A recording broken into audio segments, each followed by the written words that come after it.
Well, welcome along to the Time Form Sporting Life Weekend Preview Bonus Edition. It's that good a card at Cheltenham this weekend. We're previewing Sunday's action. David Ord in the company of Andy McLaren and Matt Brocklebank. The big betting race, let's start with that. It's a Unibet Greatwood Handicap Hurdle. Matt, always one of the most competitive races of its nature this season. Top of the shop, a horse with a P as well in a Me and Lion. Yeah, exciting race. I love this race. There's about 13 horses here within about, what, £4 of each other in this race. Really competitive. Plenty of yards have had success and back for more in this. The likes of Skeltons and Paul Nicholls, obviously, and we've got a fascinating Irish horse for Willie Mullins as well, just to put the cherry on top for us. Let's start with that fascinating Irish horse. It's only a matter of time. Got the Time Form squiggle on the Time Form ratings, but making his first start for the Close Sutton team this weekend. Patrick Mullins joined us on Get Stuck In this week. And I asked Patrick for his thoughts on this horse.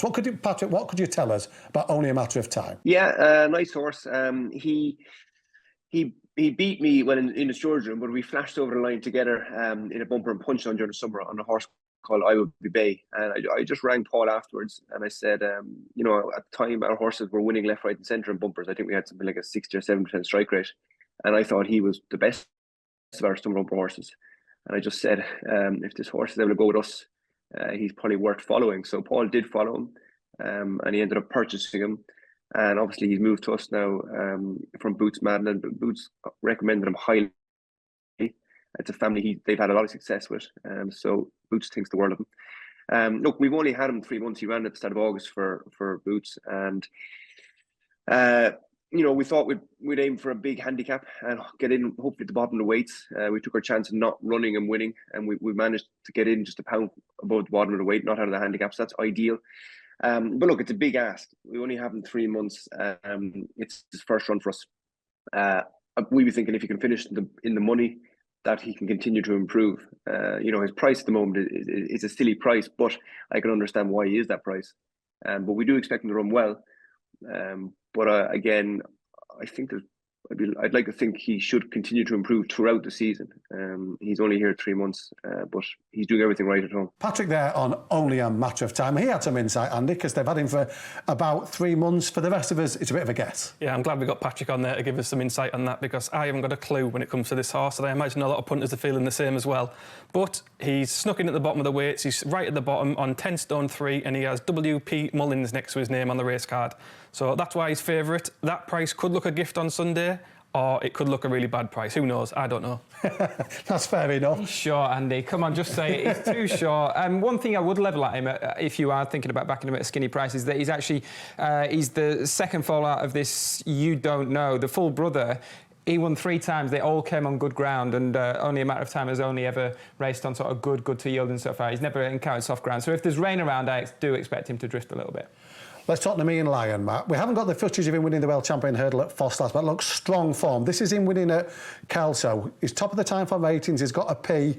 He's a horse seemingly still with more to come as well. Yeah, it's very hard to knock this horse, isn't it? He's had 5 hurdle starts for Kerry Lee. He's won 3 of them. He loves a bit of cutting the ground. So he's on the outside in the purple cap. Here he comes. Yeah, here he comes. He can be ridden handily as well. He was certainly ridden handily on his comeback run, which is never a bad thing on the old course around Cheltenham. Like I was saying, more rain the better for him. This was him, yeah, winning at Kelso. Now he's obviously won on his comeback and he's gone up another £5, which doesn't look too excessive really if you think about it, because he was a good novice last year. But I suppose the question you got to ask yourself as a punter is, can this horse lump 12 stone to victory in a Greatwood? Lots of lurkers in there against him. I suspect it might have to be a weaker Greatwood if he is to win it, but I wouldn't put it past him. Let's have a tip then for the Greatwood Hurdle. Andy, you could go first. I'm going to go with Me and Lion form, but that Welsh Champion Hurdle run that you mentioned where he won on his comeback, the horse who came second to him there was Any Harm in Asking of John Joe O'Neill's. This horse famously beat Constitution Hill in his point-to-point, so he's chucked in off 137 on his point-to-point form. But yeah, seriously, on that Welsh Champion Hurdle run, he's very closely matched with Me and Lion, and there's a massive differential in the price. So for me, Any Harm in Asking each way. Tipped too by Dan Barber on Get Stuck In earlier in the week. Matt, where's your vote going? Well, I've just discovered that Sir Alex Ferguson's won the Bahrain Trophy, and I wonder if he might be back in time to watch Sunday's Greatwood, but perhaps not. He's got a couple of runners in here with Jeb Mason as well. Dan Skelton's horse catches the eye for me. Low de Sud, I'd say this is the bet of the weekend for me. I think he's open to loads of improvement as a 5-year-old this season. You could tell Dan, I was lucky enough to visit Dan Skelton early on last season before this race, and he was itching to run him in the Greatwood, but Sir Alex and Jeb Mason had Sonny Gino in the race at the time as well, and they were sort of told to run at Haydock instead, and he went that way. He ran okay, he ran really well at Kempton after that, and then he finished third in the Moor Battle in the race that we've seen there. I think they were getting some nice experience into him before hopefully kicking on this season. He's had a breathing operation over the summer. I expect Loda Sud to have loads of improvement to come. He's back down to a mark of 130 as well. We've seen Skelton win this race. They've got Knickerbocker Glory in here as well, haven't they? But Harry rides this horse. I expect he's really well handicapped. I think soft ground suits him as well. So hopefully more success for Sir Alex Ferguson. I've not said that many times in my life.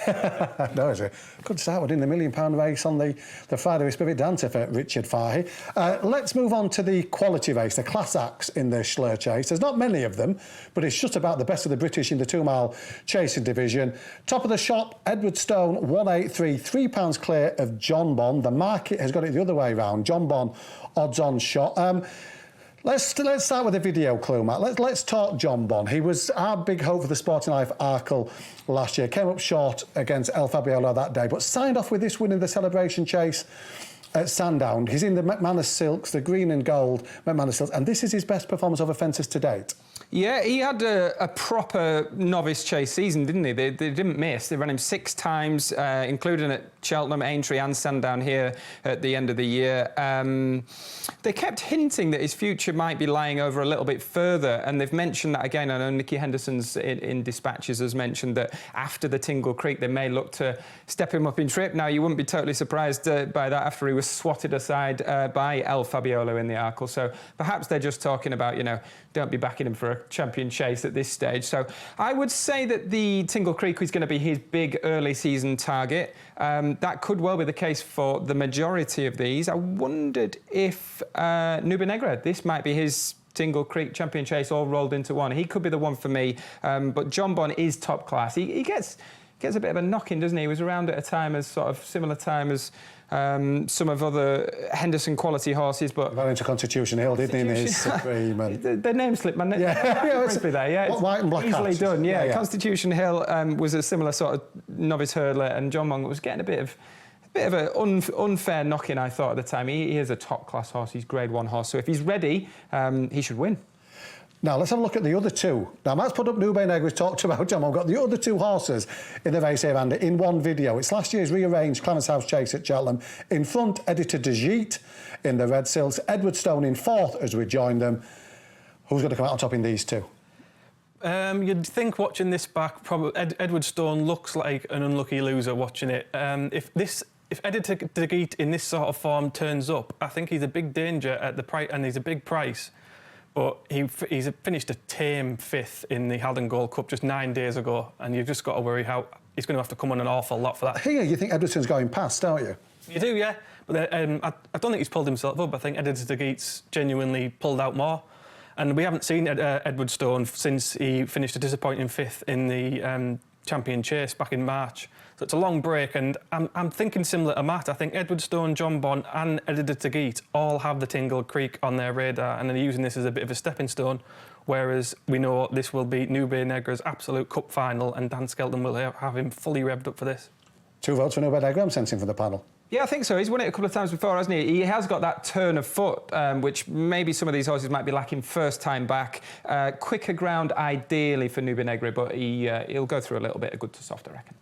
There you go. They're the 2 races we've previewed on Sunday at Cheltenham. Now head back onto our YouTube channel, 6 p.m. on Sunday for episode 3 of Taking the Reins. Sean Levy is the star guest, and I'm told it's a cracker. But we'll be back next weekend too for Weekend Best Bets. Looking forward to the Betfair Chase at Haydock.